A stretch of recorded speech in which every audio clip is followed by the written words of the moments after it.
আসসালামু আলাইকুম, কেমন আছেন সবাই? আশা করি সবাই ভালো আছেন। সৌদি আরবের অনেক প্রবাসী ভাই আমাকে একটা প্রশ্ন করে থাকেন সব সময়, সেটা হলো ওয়াইফাই যারা ব্যবহার করে থাকেন, যাদের এই ওয়াইফাই বিল বাকি আছে বা কন্ট্রাক্ট শেষ না করে ওয়াইফাই বন্ধ করে দেশে আসতে চাচ্ছেন বা যেতে চাচ্ছেন, তো তাদের মধ্যে থেকে অনেকভাবে অনেক প্রকারের প্রশ্ন আসে। তো আমি আজকের এই ভিডিওতে সেই সব প্রশ্নের উত্তর দেওয়ার চেষ্টা করব। আশা করি ভিডিওটা শেষ পর্যন্ত দেখবেন। তা আমি আজকের এই ভিডিওটা বাংলাদেশ থেকেই করছি, কারণ আমার কিন্তু ওয়াইফাই বিল বাকি আছে এবং আমি ওয়াইফাই বিলের যেই কন্ট্রাক্টটা সেটা আমি শেষ না করে দেশে এসেছি, বা আমি কি ছুটিতে এসেছি কি না, বা ফাইনাল এক্সিটে এসেছি, সেটা আমি আপনাদেরকে বলবো।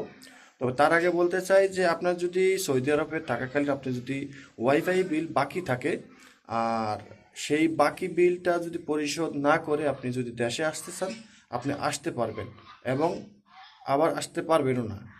তবে সেটা কিভাবে? আপনার যদি ওয়াইফাইটা 2 বছরের কন্ট্রাক্ট থাকে, তাহলে আপনি 2 বছর যদি শেষ না করে আপনি যদি ফাইনাল এক্সিটে বাংলাদেশে আসতে চান, তাহলে আপনি যেটা করতে হবে সেটা হলো আপনার ওয়াইফাইটা বন্ধ করতে হবে এবং আপনি অবশ্যই তাদের পেমেন্ট পরিশোধ করতে হবে, তাহলে আপনি ফাইনাল এক্সিটে বাংলাদেশে আসতে পারবেন। আর বাংলাদেশে যদি আপনি ছুটিতে আসেন, তাহলে আপনি সেক্ষেত্রে ওয়াইফাই বিল বন্ধ রেখে বা পেমেন্ট না করে বাকি রেখে যা ইচ্ছা তা করে আপনি ছুটিতে আসতে পারবেন, এতে কোনো রকম বাধা নেই। ঠিক আছে? আর আপনি কিন্তু ফাইনাল এক্সিটে আসতে পারবেন না। আমি কিভাবে আসছি, আমি কিন্তু সেম একইভাবে ছুটিতে এসেছি। আমি এখন বর্তমানে ছুটিতে আছি। তো আমার কিন্তু ওয়াইফাই বিল বাকি আছে জেন কোম্পানির 3 মাসের, 2 মাসের বিল বাকি আছে রানিং মাস, এবং পরে আমি ছুটিতে আসার পরে আরও 1 মাস, এই 2 মাস বিল, ফুল বিল বাকি। এরপরে কিন্তু আমার ওয়াইফাই মেশিনের যেই একটা এই পেমেন্ট আসে 39 রিয়াল বা 40 রিয়াল করে, সেটা কিন্তু 2 মাস ধরে এসেছে। আসার পর আমার কিন্তু ওয়াইফাইটা এখন আমার নামের উপর থেকে ক্যান্সেল হয়ে আছে। তো আমি কিন্তু ছুটিতে আসতে কোনো রকম কোনো সমস্যা হয়নি, তবে আমি ফাইনাল এক্সিটে আসতে পারতাম না।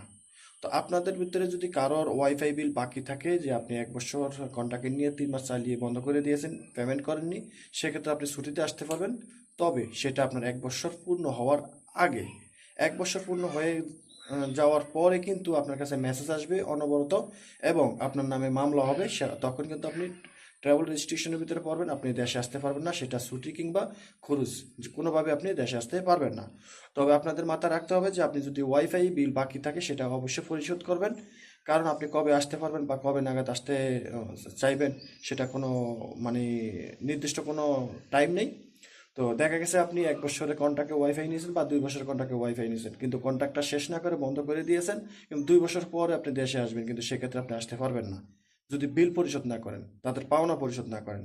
আর যদি আপনি এর আগে আসতে চান, ছুটিতে শুধু ছুটিতে আসতে পারবেন, তবে ফাইনাল এক্সিটে আপনি কখনোই আসতে পারবেন না তাদের বিল পরিশোধ করার আগে। ঠিক আছে? সেটা 2 বছর পরে হোক বা আগে হোক। ঠিক আছে? তো একটা কথা মনে রাখবেন যে ওয়াইফাই যেহেতু আপনি নামিয়েছেন, তাদের সাথে কন্ট্যাক্ট করে সেটা পরিপূর্ণ না করার আগ পর্যন্ত আপনি ফাইনাল এক্সিটে বাংলাদেশে আসতে পারবেন না, শুধু ছুটিতে আসতে পারবেন। যারা আমাকে জিজ্ঞাসা করেছেন তারা আশা করি এই প্রশ্নের উত্তরগুলো পেয়ে গেছেন। এই বিষয় নিয়ে আমি আরও অনেক ভিডিও দিয়েছিলাম স্টেপ বাই স্টেপ। তো আমি আশা করব এই ভিডিও থেকে আপনারা অনেক কিছু জানতে পেরেছেন। ভিডিওটা ভালো লাগলে শেয়ার করে দেবেন, চ্যানেলটি সাবস্ক্রাইব করে পাশে থাকা বেল আইকনটি অন করে দেবেন। আল্লাহ হাফিজ।